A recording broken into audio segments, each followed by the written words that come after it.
Le royaume des cieux est une nouvelle constitution.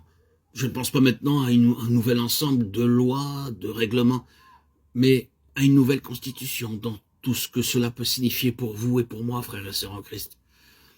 Nous sommes constitués de nouveau avec un nouvel ensemble de capacités qui rendent possibles les choses qui jamais n'auraient été possibles avant. Nous devons savoir, et j'aimerais mettre cela de nouveau sur votre cœur, que l'enfant de Dieu, le membre du royaume des cieux, est l'incarnation d'un miracle, ce qui signifie qu'il y a des possibilités et des capacités supernaturelles en chacun de nous. Quelle grande chose se manifeste dans l'histoire des enfants de Dieu. Quand parvenus au terme d'une vie, nous pouvons faire une rétrospective, nous reconnaissons n'avoir été rien de moins que des miracles divins, et cela sans cesse renouvelé. Nous ne sommes pas toujours conscients des forces antagonistes qui s'obstinent à détruire un enfant de Dieu, et combien les soins incessants de Dieu rendent témoignage jusqu'à la fin de son omnipotence. Certains parmi nous savent un peu de quoi il s'agit. Notre survie même, nous la devons au pouvoir que Dieu a déployé face à des puissances immensément hostiles. Nous sommes gardés debout par le pouvoir même de Dieu. La manifestation de cette vie chez les enfants de Dieu est un miracle. Comment un homme peut-il renaître? Il n'y a pas de réponse à cette question, sauf en Dieu. Comment peut-il nous donner sa chair à manger? Jean 6, 52. Comment les enfants de Dieu peuvent-ils être soutenus, secourus, nourris, sans rien ici-bas pour les aider? Il n'y a aucune réponse rationnelle à cela, sinon que Dieu le fait. S'il ne le faisait pas, l'enfant de Dieu, à cause des forces considérables œuvrant contre lui pour le détruire, serait simplement défait.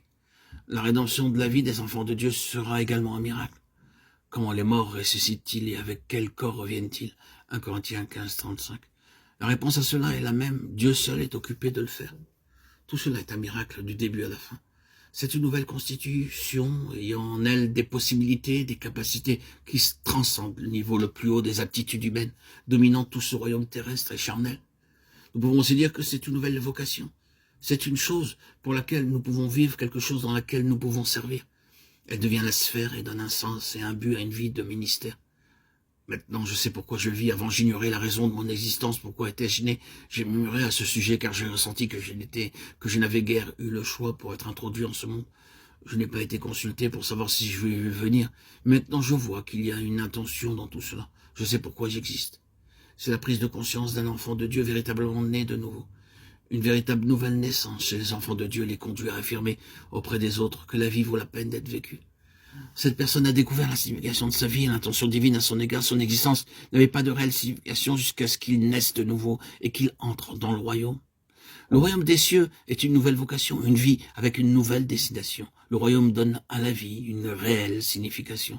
C'est une conception différente de celle qui consiste à dire que le royaume est régi par des lois et par des règlements, et qu'il est un domaine objectif avec des vous devez ou des vous ne devez pas. Faites ceci, pas cela. Dans Luc 17, 2, nous lisons « Voici le royaume de Dieu est au milieu de vous » ou « en vous ».